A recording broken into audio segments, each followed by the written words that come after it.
Hello and welcome to the Friday edition of Boilermaker Lounge.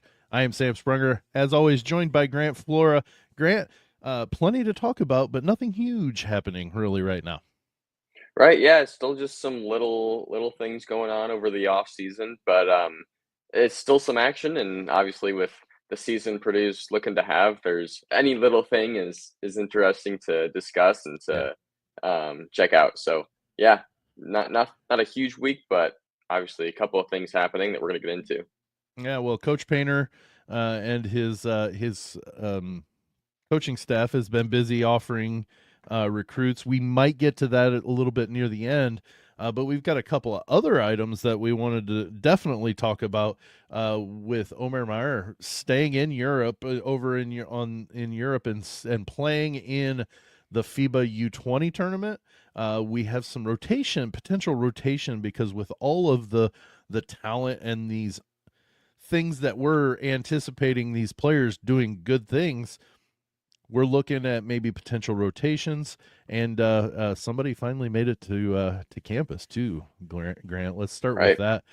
The news just a couple of days ago. Oscar Cluff is now in West Lafayette. He looks good in his workouts. He also looks good in old gold and black. Yeah, it looks like he was kind of made for that. So good to see him on campus and starting to get acclimated to Purdue basketball. I also heard and listened to the guys over at Sleepers with the video on this that Zach Edey happened to show up and visit the exact same day that Oh, Oscar Cluff got to campus. So that's pretty nice and ideal. So I guess whenever you get there and you're going to be the starting center on a potential championship level Purdue team, you're going to bring in the one of the best players in Purdue history to kind of get him going. So that was kind of an interesting occurrence that happened with Edie also being on campus. But yeah, Cluff, just it's good to get these guys to campus. I know we're itching to get Omer onto Purdue's campus as well, but we're going to continue to watch him in U20 while he's still playing. yeah, Um, but yeah, it's been. I agree with you that Cluff looks really good. He looks pretty yeah. strong. He's going to really fill some of those holes that Purdue had in that front court, and should allow Daniel Jacobson to kind of ease back into it and take his time to develop into the Yeah. player that we know he can be. And Purdue's not going to be left hung out to dry. Yeah, and the nice thing is Cluff. We talked about it, and we didn't anticipate talking about Oscar that much. It just popped into my head while I was introducing the topics. But he has some experience against some bigger programs in games, so I don't anticipate as huge of an adjustment for him to getting used to being in competition. Excuse me, high level competition night in and night out, because of what he's done, namely the production and game he had against Alabama last year, where he scored 20 plus and had 10 plus rebounds against Alabama, and so he looks good, like we said, but I don't know that there's going to be much of an adjustment. Compared to maybe, let's say, Omer, once he makes it to campus and starts playing at the collegiate level as well. Yeah, I mean, if he were an IU transfer or something like that, where you're bringing in a bunch of random guys Right. and with the production he's had, you'd expect him to be one of their best players. I Yeah. think it's a different story, but like he's going to be able to score at Purdue, but he doesn't need to score double figures or average double figures. He might end up doing that. We don't know, but he doesn't need to do that. I think the biggest thing for me is if we can get that rebound production or similar rebound production from him. That's really what Purdue is kind of after, as well as then another offensive option. But he's not going to need to average double figures most likely when you got TKR, Fletch, Braden all back, and guys like Omer Meyer to help out too. So um, while yes, I do think he shouldn't have trouble adjusting because he's played big time basketball before. Um, it's definitely possible his production goes down, and I think Purdue's okay with that. They're not looking for 17 Sure. and 12 from him necessarily. Well, we'll take it if that's what it Right. takes first. But uh, talking about Omer Meyer, we mentioned his topic. He decided to stay and participate in the FIBA U20 uh, tournament there in Greece. And full disclosure, we are recording this earlier on Thursday morning because I'm going to go out of town starting this evening, so we couldn't get the full game that he's playing this morning into on Thursday morning into the game. But right now, Team Israel leads Team Italy 71-66 late about midway through the fourth quarter. Meyer has 17, and we talked about this a little bit. Grant, he's struggling a little bit from the field. He's only 1 of 8 for threes, but he's got 17 points. He's 5 of 15 overall, so he's not shooting the greatest. But honestly, this is a little bit of an anomaly compared to what he's done the rest of the time there in Greece. Yeah, I mean, it's one of those games where he's kind of just feeling like he can shoot the ball. So he's taking some tough shots and he's not really holding back. I think he had a couple games like that over in the World Cup too with the U19 team, where sometimes he is playing more confidently and will take some of those shots. But obviously, it's going to hurt his shooting percentage. So, yeah, I don't. The thing with him when you come to Purdue is he's not going to be doing that. He's not going to be taking all those tough shots or that much volume. He's not going to have the ball in his hands that many Right. times. So it's not really a concern to me as far as like, watching him. Is he going to be an inconsistent shooter at Purdue? He might not be like the most consistent, but I don't think he's going to, have these 1 for 8 nights necessarily because he's probably not going to take 8 shots in a game. 8 shots. And if he is, he's probably going to make more than one because they're going to be more spot up or more open looks, which he's obviously a lot better at than some of his step backs. Not that he can't make the step backs and the off the dribble pull ups and whatever, but it's just not going to happen as often. So yeah, he's going up and down a little bit with his World Cup and international action, but he's being relied upon to really be the primary offensive option for both the U19 and U20 teams at Israel. And he's really handling that pretty well considering he's still 18 and a true freshman as far as college is concerned. Yeah, well, he's had some games that really have gotten us excited over in Greece. Just this last week or so, when the U20 thing is going or tournament's been going on. The other day, I believe it was on the 11th. Oh no, the 14th against Poland. So that would have been Monday against Poland. He had a pretty decent game where he was 10 of 17 for his shots overall, 4 of 8 from threes, which that's a great percentage. If he can shoot in the mid 30s to up to 50%, there's some good things happening now. He's still turning the ball over a little bit. He turned the ball over 5 times, but he had 11 assists, so that's more almost over a 2-to-1 ratio there. 3 steals. And the turnovers, we talked about that with Dustin Schutte and then you and I both. Some of these turnovers are simply because maybe the people he's passing it to aren't ready for it, and that may change some once he hits campus. Yeah, plus he just has the ball in his hands way more often. Like there were Braden games Smith turns the ball over 6, too. Yeah, he had 6 turnovers in some of those games just because he had the ball for 40 minutes. Right. So like, yeah, I would love to see Omer work on that and not turn the ball over quite as much. But again, he's not going to turn it over as much at Purdue because he's not going to have the ball, or at least be the primary ball handler nearly as Right. often. And while yes, I think there have been some struggles with pressure from him throughout the international play, it hasn't been like consistently bad. Like I've seen him handle it well at times, and I've seen him struggle at times. So as he adjusts to college, I think he'll be fine. Sure, there might be some spurts where you're like, oh, this is not great, but definitely by the end of the season, he'll kind of figure things out. And again, when you're playing between Braden Smith, Trey Kaufman-Renn, you've got guys like Fletcher Lawyer right beside you. It's just gonna help you to be a better and cleaner basketball player. So all of these kind of like, I don't know, weaknesses I think that we're seeing can be supplemented by the help from those Purdue teammates. And there is no Braden Smith on Team Israel, so like he Right. can't learn from anybody. He is the guy. when it comes to Team Israel, and that's not taking anything away from the young men that are on that team, not at all.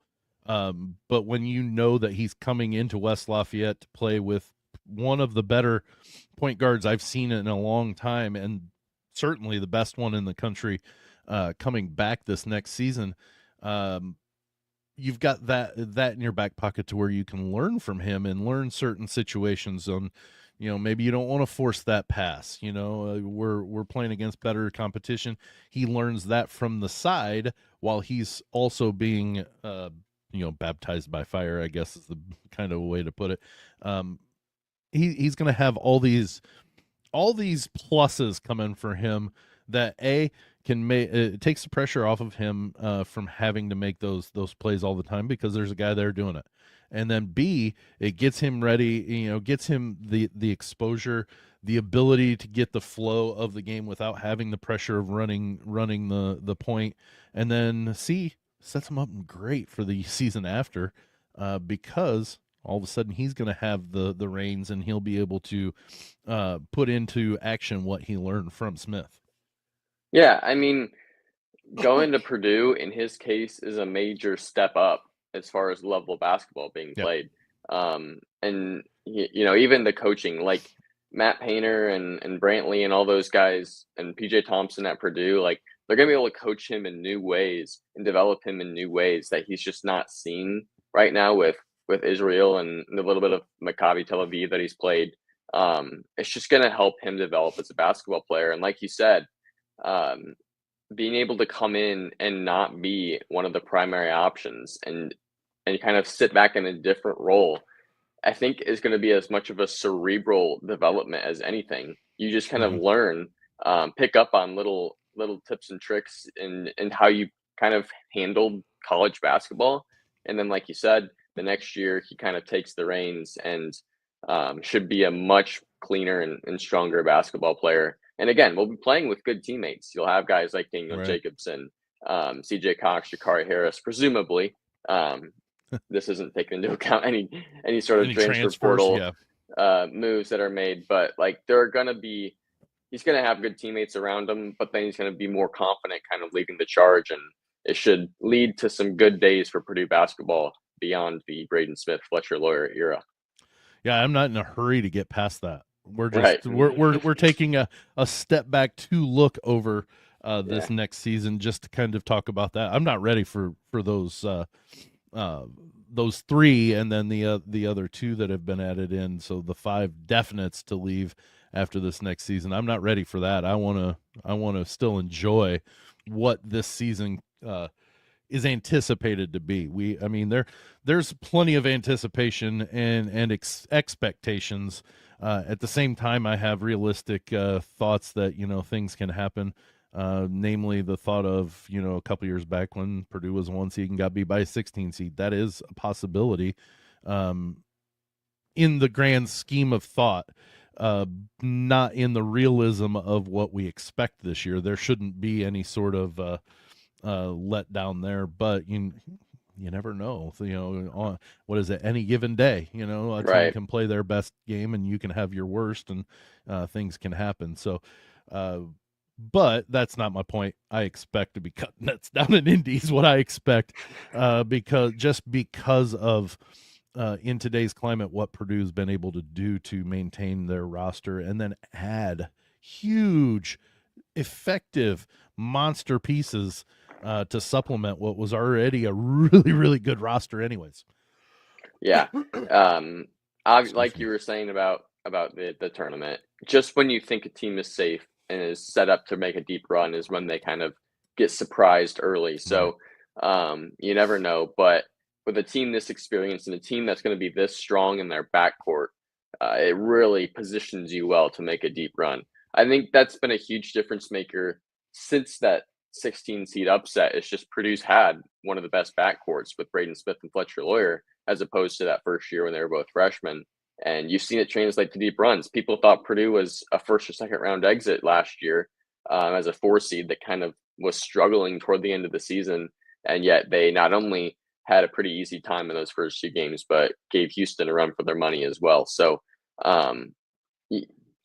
I think the whole backcourt situation of, who has the best point guard having an edge in the tournament is potentially one of the more concrete things you can look at when you're Yeah. filling out your bracket.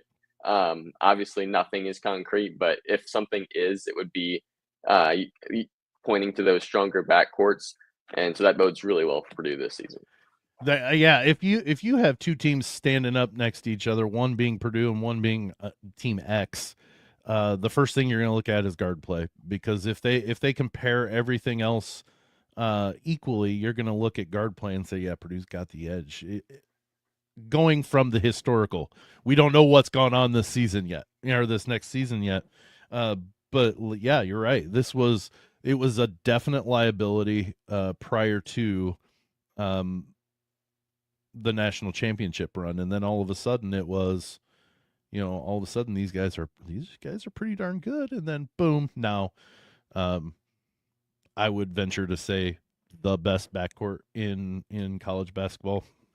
I'm not well versed in every single backcourt of college basketball, but just having seen these guys grow the way they have, and for it to be a big shame that he wasn't even on the Bob Cousy list his sophomore year, and then to win it as a junior, and then he's coming back probably as the front runner as a senior year. That tells me that we have a really good half, the best half at least of the uh, guard group with Braden Smith there. So I'm pretty hyped about the season and the strength that is right there, that's coming there for Purdue. Let's go to the other topic that we have. This one's interesting, Grant, because we have been talking about this for a while. And let's put it up there. Take off the graphic here. We've been talking about how does Matt Painter uh, do the rotation of minutes this next season, and this is if you look at this is from Try Trust Paint is on X. Um, he looked at all of this, and Benter, Burgess, and West. He said it's going to be hard to try to find minutes for, but he's got a rotation here at each position and how it equals out to 40 minutes.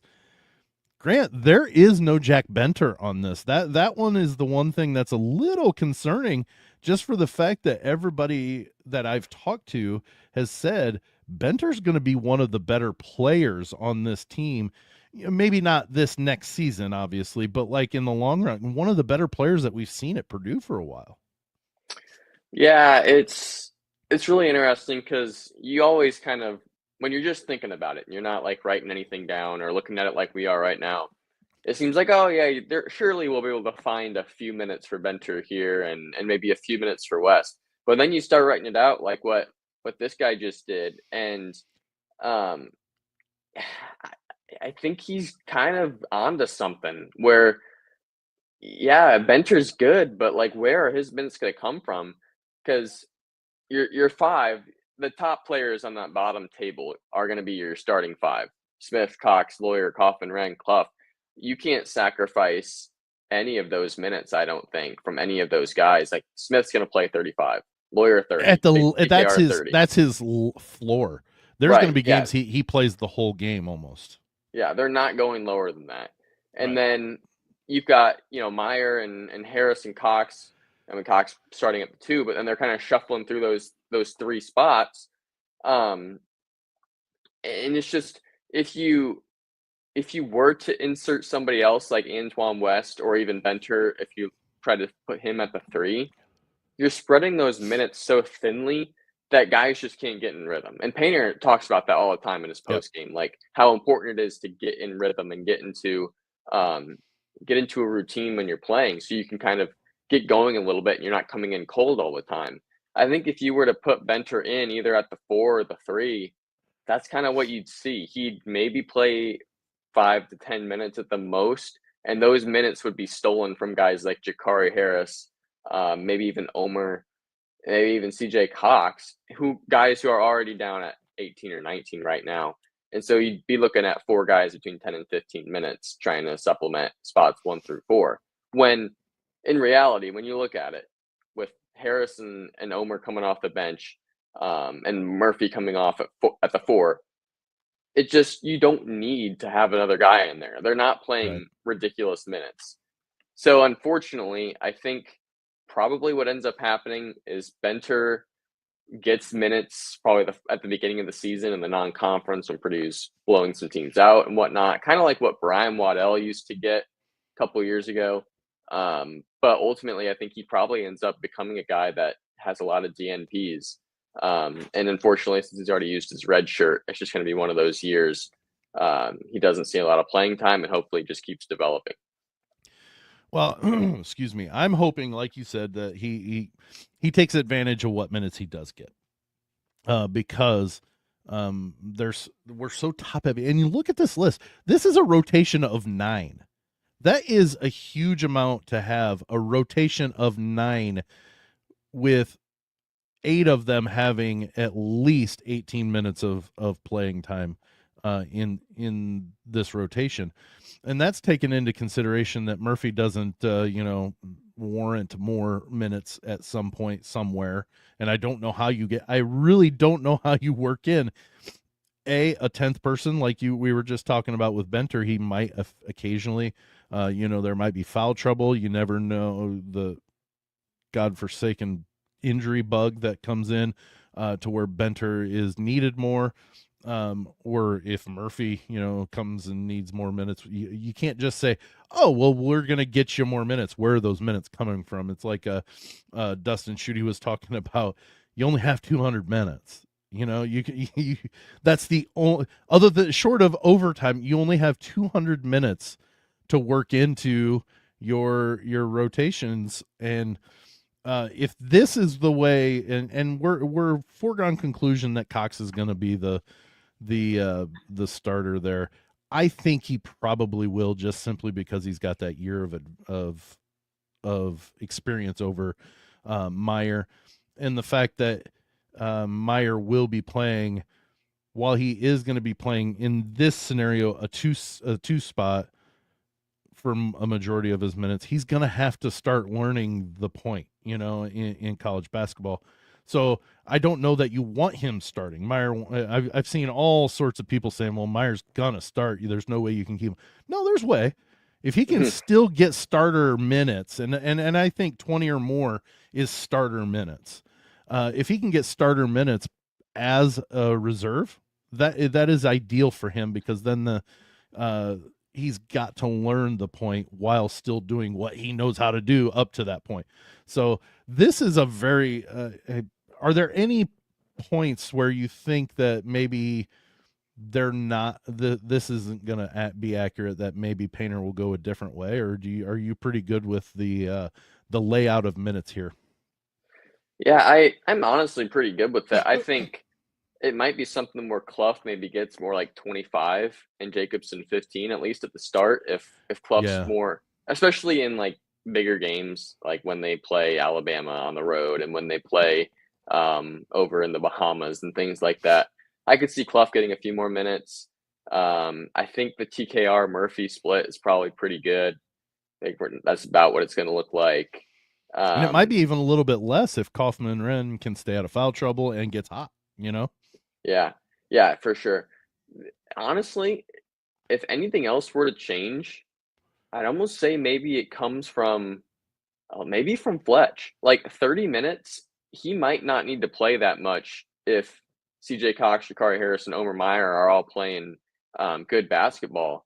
Because the thing about Lawyer is defensively, he's always been a little bit questionable. Mm-hmm. And if you're playing a team like a Kentucky or an Auburn or somebody that has tough guards to defend, Athletic or guards, yeah. yeah, especially at the 2s and the 3s, it might be something where I'd rather have Braden at the 1 with CJ and Jakari playing 2 and 3 a lot, just to handle those guys, especially since both of those guys should be taking steps up offensively.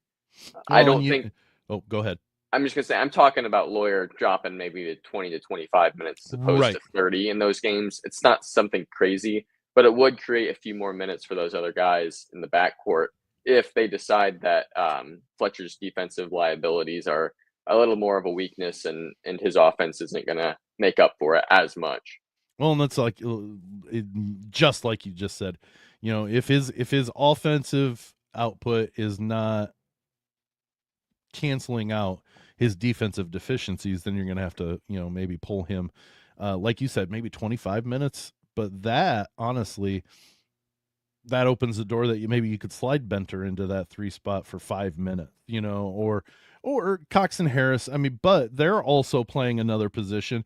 Maybe you introduce Benter into that 3 to get him some regular minutes, if that is a thing, because and that may be where his DMPs come in, and then he got 5 or 6 good minutes against Northwestern or whatever. Well, because we needed that because I don't know. We haven't really seen, or I haven't heard of anything, but I would anticipate that Benter's not going to be as deficient on defense. I don't know why I think that. I just think that maybe he's going to be a little bit more of a potential defensive guy. If not, then shame on me for not already knowing that. But at the same time, what you can try what you can try, and if it means, hey, let's put Benter in for a few more minutes, and the Lawyer has to step back and take 5 minutes away from his playing time. I don't know that Lawyer's going to be upset. I don't know that because of the fact of the big three have a team first mentality. They really do. They want to get theirs, don't get me wrong, but they have a team first. If it helps the team win, I'm willing to sacrifice some. Right. Yeah, I think you hit the nail on the head there. I think Benter too kind of becomes a candidate for one of those players like what Will Berg was last year, and what Miles Colvin the year before, where he maybe takes some DNPs, but come the end of the season, maybe gets inserted into the lineup a little bit more in like the postseason tournaments and whatnot, Right. and makes a significant impact that way, where teams aren't looking at him on the scouting report as a major factor, but then he comes down and knocks a few shots down, and maybe plays some stronger defense. I think he has a little better size than what people give him credit for. Again, I'm not exactly sure why I think that, but I just from like watching some of the practice footage and whatnot. So yeah, if he's mobile enough and good enough to play at the 3 spot, then it could be something where they do bring him in off the bench for a few minutes, if it's just one of those situations where you want to bring Lawyer's minutes down by a few, or you just want to try something different. And if you look at this, all this rotation, this list of 9-player rotation, there is no West, there is no Burgess either. And having talked with some people, namely Dustin Schutte, he honestly hasn't said that he's heard anything, but the anticipation would be that maybe Burgess and West redshirt. And to think, and we've said it before with him, after the fact that he really is impressed by what Antoine West Jr. is doing, the fact that he could redshirt just blows my mind at what could happen going forward.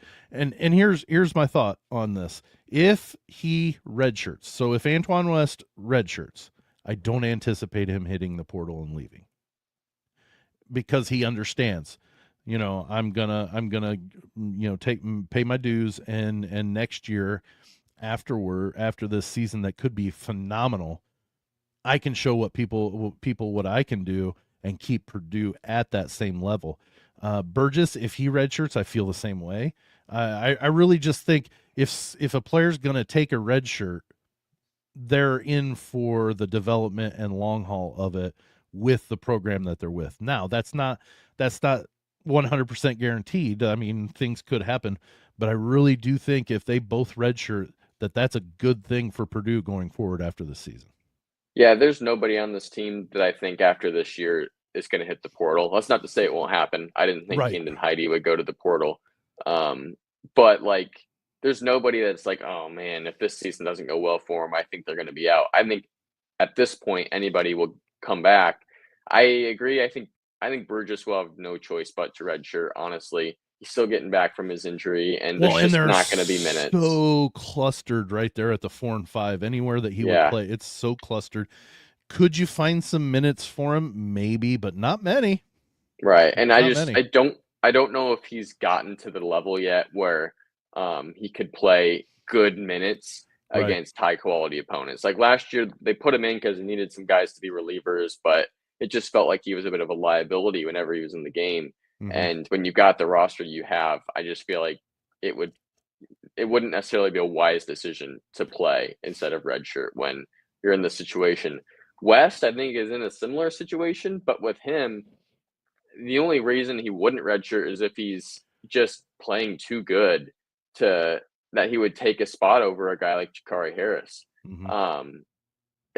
You know, we've heard great things about him, so that could be the case that when they get to the fall, West is just playing too good to not red or to redshirt him, and you have to keep him in the rotation this year. But I still think most likely that probably happens with him, just because Jakari Harris is really good, and Cox and Meyer as well. And I don't see West being that much better than those guys to the point where you feel like you have to keep him in the rotation.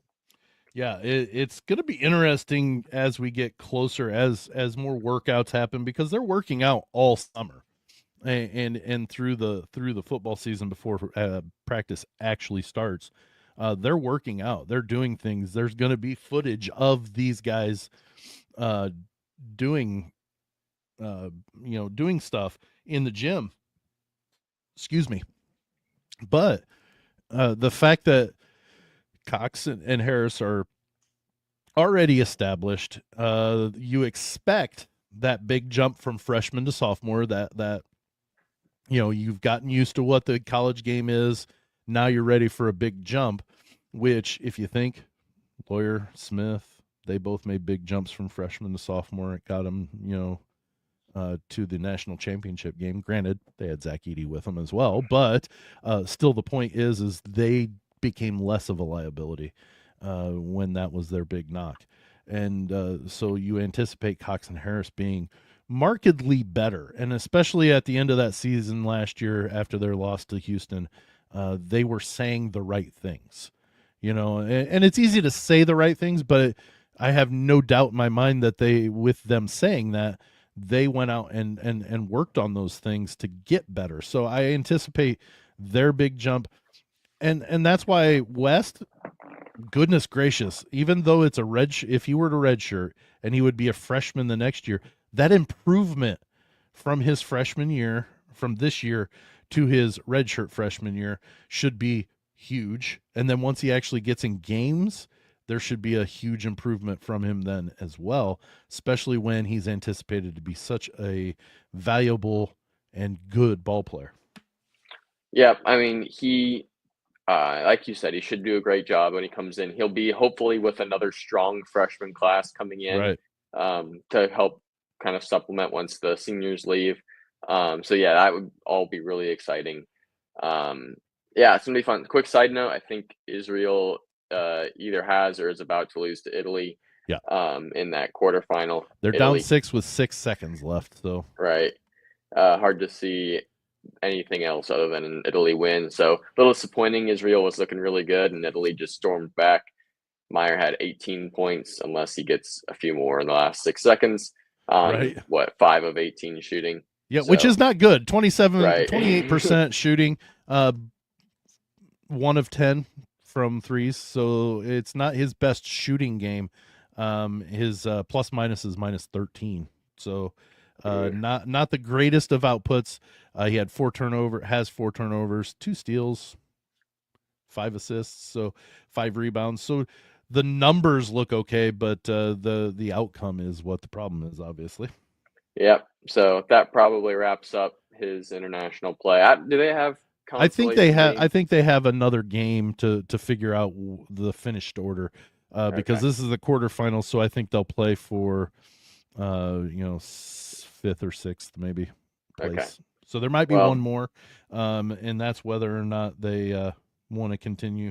I assume that he would, if they have another game, he'll play in it. But well, he didn't at the World Cup, right? so. But he had that finger or ankle injury. We've never were really told exactly what the injury was for the U19 one, but it obviously wasn't too serious because he was able to play in the whole U20 tournament. Yeah, so we'll see. Might have a little bit more from him, but that should be wrapping up shortly, and he should be getting to West Lafayette soon, assuming his visa situation is all figured out, which I don't think anyone's heard anything about that. So I don't anticipate any issues. I would think that I know travel in the Europe and Asia area is a little easier from country to country, but the fact that he's traveling to Greece, just came from Switzerland, and he's from the Middle East technically, so maybe the travel isn't as easy. So I would think that he at least his passport is accurate, so maybe the visa thing shouldn't be too hectic. Hopefully, that's what I'm hoping. Anyways, fingers crossed. yeah, regardless, really hoping he gets to West Lafayette soon and can start figuring things out with the Boilermakers. Well, and that will be huge too. The sooner he gets there, the more workouts he can get under his belt with Braden Smith and finding his spot for this season, because it's gonna be a different spot than what he's gonna have after this season. Taking into consideration he comes back, I don't anticipate him not coming back. But my point being is anything could happen.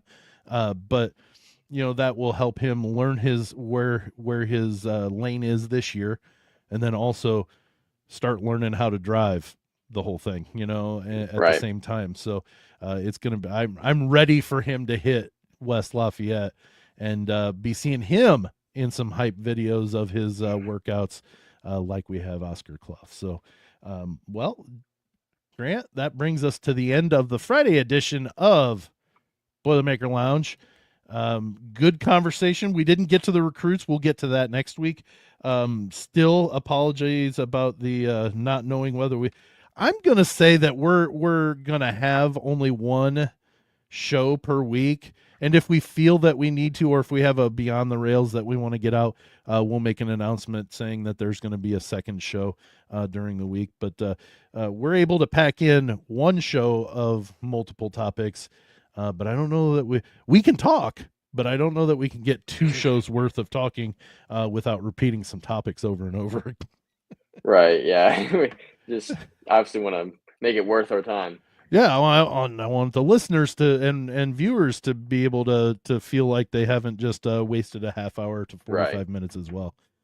So that's what we're anticipating. Once we get into season, especially once games happen, we'll be Monday, Wednesday, Friday. We're gonna do 3 shows a week, breaking down and previewing. But for the off season, I think at this point, one, maybe a second, like I said, depending on the topics, or if we have a Beyond the Rails, that could work its way into a second show. But for the most part, until probably late September, early October, we're going to go once a week, guaranteed shows here in Boilermaker Lounge. So, but hey, 98 days till the Kentucky exhibition. I'm so excited. We're under triple digits, folks. There we go. Granted, don't read into it. It's more than 3 months. Don't rain on my parade that way. We are under triple digits days until the first what is that? Till practice starts or till the first game? To the exhibition against Kentucky. Okay, to the exhibition. So neither of what I just said. So but 198 days till we take on the Wildcats in Lexington. Super excited about that. Super excited. But thanks so much for joining us in this version or this Friday episode of Boilermaker Lounge. For Grant Flora, I'm Sam Sprunger. We'll see you next week.